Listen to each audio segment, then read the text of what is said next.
You're listening to Environmentally Speaking, a weekly podcast diving into legal matters surrounding the environment, public utilities, energy, zoning, and permitting laws in Rhode Island and the surrounding areas, with your host, Marissa Desitel. Good morning, everybody, and welcome to this week's episode of Environmentally Speaking. Hi, everyone. I'm Marissa Desitel, an attorney, an environmental attorney in Rhode Island. And I'm Clarice. We're having a debate. We're having a listener debate. I've always refrained from saying my last name, but Marissa just pointed out a couple minutes ago, maybe I should start saying, and I'm Clarice Parsons. Yeah. We might turn listeners. this into like a social media vote. It just seems fair. Listeners, what are your thoughts? Do we care? Is my first name unique enough where I can go without a last name, like a Beyonce or Cher? Definitely, yes. But the question is, why are we saying my last name and not yours? I don't know. We'll put together a poll. Okay. This is our Friday morning debate, listeners. So this morning's episode is one of the episodes that falls into the category that Clarice and I always used to follow back when we worked together, that if there was a hot topic or something that came up repeatedly during the work week, then that was something that needed to be talked about. So this week's topic, like I said, is in that category, and it has to do with offshore wind. Let me ask you, Clarice, you are in Massachusetts, right over the line. Have you been hearing anything in the news or on social media, word of mouth kind of thing, about any offshore wind projects? This past summer, I heard a lot about Block Island, Martha's Vineyard wind. Okay. But the topic we're about to talk about, I haven't heard of. So I'm glad that you said that, because I'm of the opinion, based on what I do every day, that there's not enough public knowledge about what's happening with our federal waters and then our state waters, to the extent that offshore wind projects are using state waters to transmit electricity. So what am I talking about? Specifically, there are two projects that have already been approved for Rhode Island. One is the Block Island project that you mentioned, and the other is something called Vineyard Wind, and that was approved a couple of years ago. It's not been constructed yet. There are two other projects that are in various stages of the state and federal permitting process. One is called Revolution Wind, and the other is called Mayflower Wind. Now, I agree they have great names. I don't know who's coming up with the branding for these things, but they sound fabulous. The issue is the environmental impacts associated with these projects and the impacts to the fishing industry and local economies is unknown. The projects are brand new. So a lot of this is people flying blind. And in the context of public knowledge and public information, those two things are not good. You can't have a project developer and the regulators, figuring it out as they go, and then the public not even knowing that it's happening. So that's my theme today. And we've talked about Revolution Wind in the past in our last wind-themed episode, but Mayflower Wind, I've never heard of. So let's start a little bit with the foundation of where is Mayflower Wind proposed to take place? What area? That's a very important question, because all of these, not all, a lot of these offshore wind projects are located in federal waters, meaning past 3 nautical miles from any given state's coastline. That's the demarcation between state water and federal water. So the turbines, we're talking about wind giant turbines, are not in state waters. The state doesn't have jurisdiction over the siting and permitting of the turbines themselves. However, the turbine farm has to somehow transmit the power that it generates to shore. And that's how the state gets implicated in terms of like a full state process.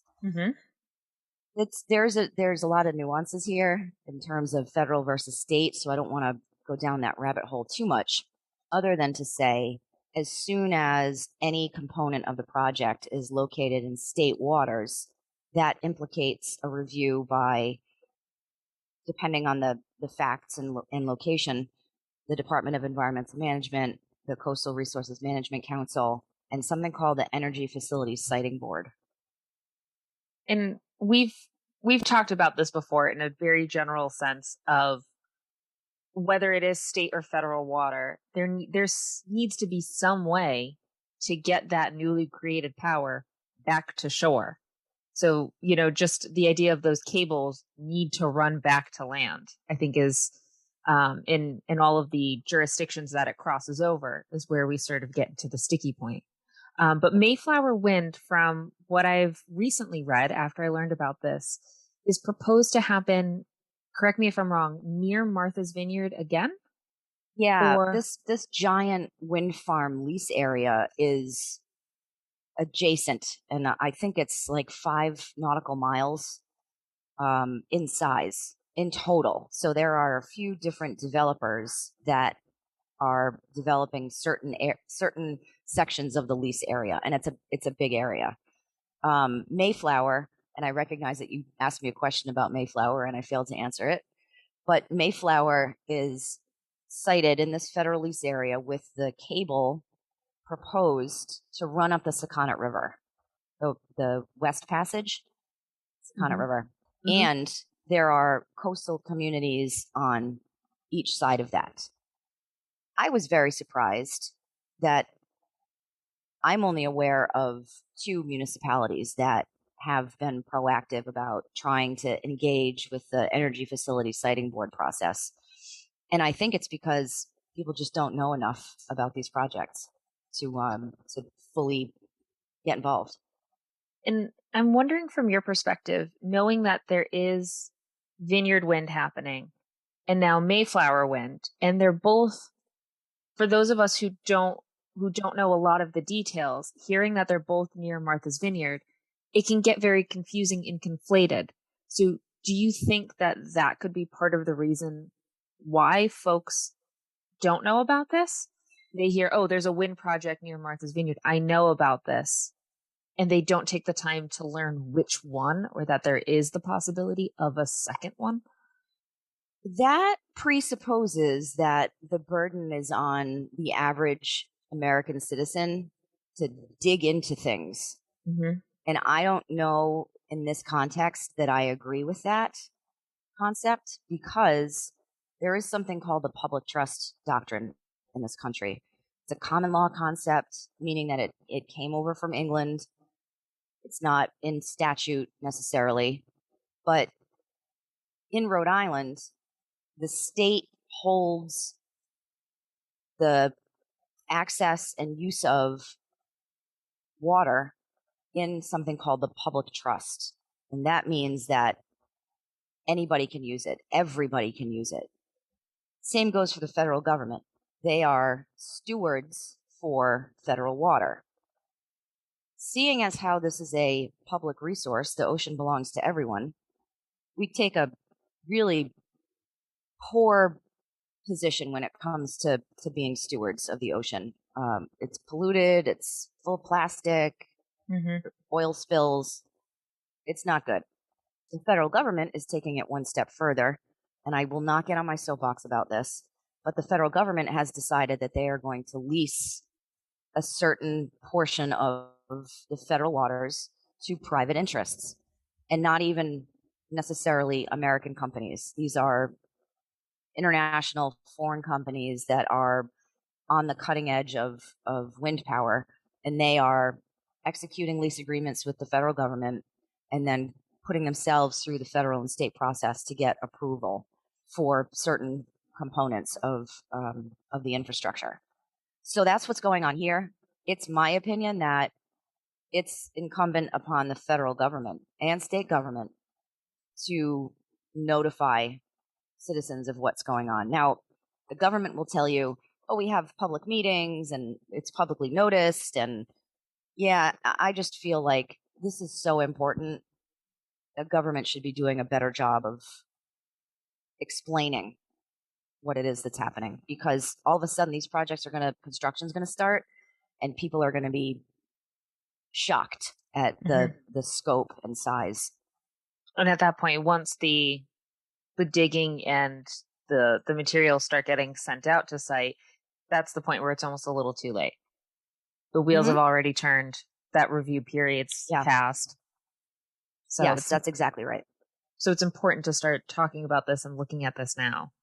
The Energy Facilities Siting Board decided this week to allow both the town of Middletown and the town of Little Compton to intervene in the Mayflower Wind docket proceeding that is pending before them. It's the right decision because of what I just said. You want local engagement. You want municipalities involved. Yes, these projects are going forward. I mean, the federal government's behind them, so there's no way they're not going forward. But you still want public participation. The public needs to know what the impacts are going to be. There needs to be a conversation about mitigation. You know, how do we minimize impacts or avoid impacts? And if we can't, what do we do? How do we make sure that those impacted are made whole, including benthic environments? Now, this is not benthic environments are not a government or public thing. They're the organisms that live on the bottom of the ocean floor. The bottom of the ocean floor, that's redundant. They're organisms that live on the ocean floor, and they'll be disrupted through construction, laying of the cables, and deconstruction, and if there's any maintenance that needs to occur. So how do we mitigate the benthic environment? These are questions that the public needs to be involved with, and they are at a very minimal level in my experience. It's a new word for that we all learned today. Benthic? Benthic, yeah. I have to say, when you said that, I went back through the article I read about this, and I was like, I don't remember the benthic group. So yeah. Are they a nonprofit? Who are they? Yeah. Yeah, and I mean, just going back to what you said about how, yes, it's proposed to be in a federal area, but obviously there's that federal and state needing to work together in this, because those cables are going to run back onto state land. Yep. And knowing that Rhode Island is, and this is going to be the most obvious sentence, a small state and it's coastal, this is going to touch so many different parts of Rhode Island. Yes. Having more town and city involvements is going to be really important for this. Yes. Yep. So that's the message for the day. Just trying to bring a little more awareness to these projects they're happening. Mayflower, Revolution Wind, South Fork, Vineyard Equinox, I think, Vineyard Wind. Yes. Yep. The whole Rhode Island coast is just going to look like pinwheels. Yes. So, just for a little bit of timeline, I'm going to cite the article that I'm pulling this from. But Mayflower Wind expects to have completed all environmental reviews and permitting by early 2024, and the project's expected to become operational sometime in 2028. Ah, okay. Operational. So then construction would occur between 2004 and 2008. 2024.